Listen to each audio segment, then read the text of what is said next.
Страхова медицина, зарплати та пенсії на рівні європейських і відбудова Донбасу. Кандидати в президенти і далі роздають обіцянки українцям. Деякі пропонують легалізувати короткоствольну зброю. Політичні заяви претендентів на головне крісло країни за 9 днів до виборів.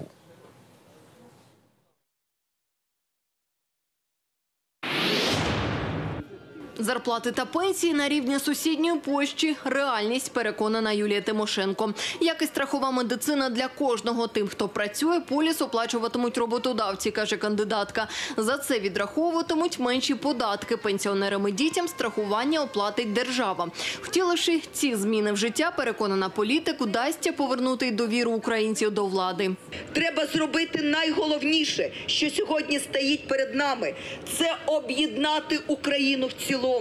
Я можу вам сказати, що доки нас будуть роз'єднувати по політичним ознакам, по тому на Сході ми чи на Заході, на півдні чи на півночі, якою мовою ми говоримо, в яку церкву ми ходимо, до тих пір країну будуть розривати і створювати умови подальшої окупації.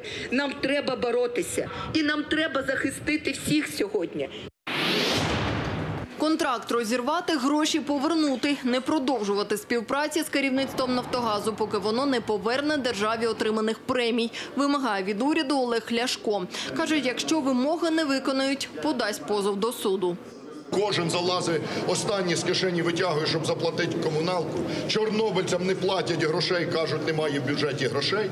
1,5 мільярди гривень Коболєву, щоб в офшори вивезти, є. І ніхто робить вигляд, що все нормально, ніхто не бореться за те, щоб їх повернути. Коли цинічно брешуть українцям, коли мільярди виводять в офшори, ховають і розказують, що в бюджеті немає грошей. І головна наша вимога у зв'язку з тим, що уряд продовжив контракт для голови «Нафтогазу» Коболєва, заблокувати банківські рахунки голови «Нафтогазу» Коболєва, в тому числі і офшорні його рахунки, і зобов'язати його повернути 1,5 мільярди гривень.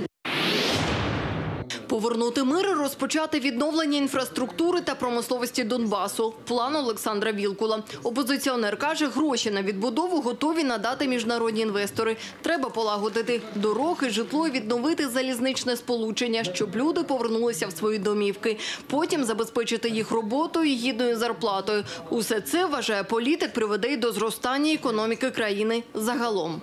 Ми знаходимося в одному із самих символічних місць в нашій країні – Константиновка.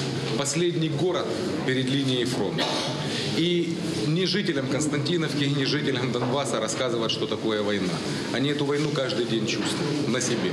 И мы берем на себя ответственность быстро закончить войну, восстановить мир, поднять экономику, поднять заработные платы, дать достойные пенсии, достойный уровень жизни и достойное будущее украинцам в Украине.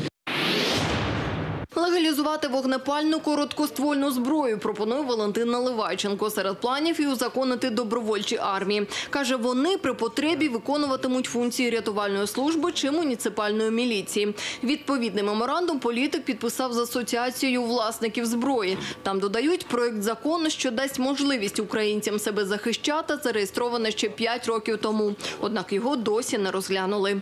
Якраз для того, щоб навести порядок, щоб більше не було незаконних, парамілітарних або інших формувань, має бути законом. В Україні створена добровольча армія українська. Я відстоюю законопроект за формулою і моделлю фінської, естонської системи, де це називається резервна армія, але де кожен такий захисник має правовий статус, справді право на зброю, але найголовніше право на оборону країни. Юлія Барвинська, сьогодні, канал «Україна».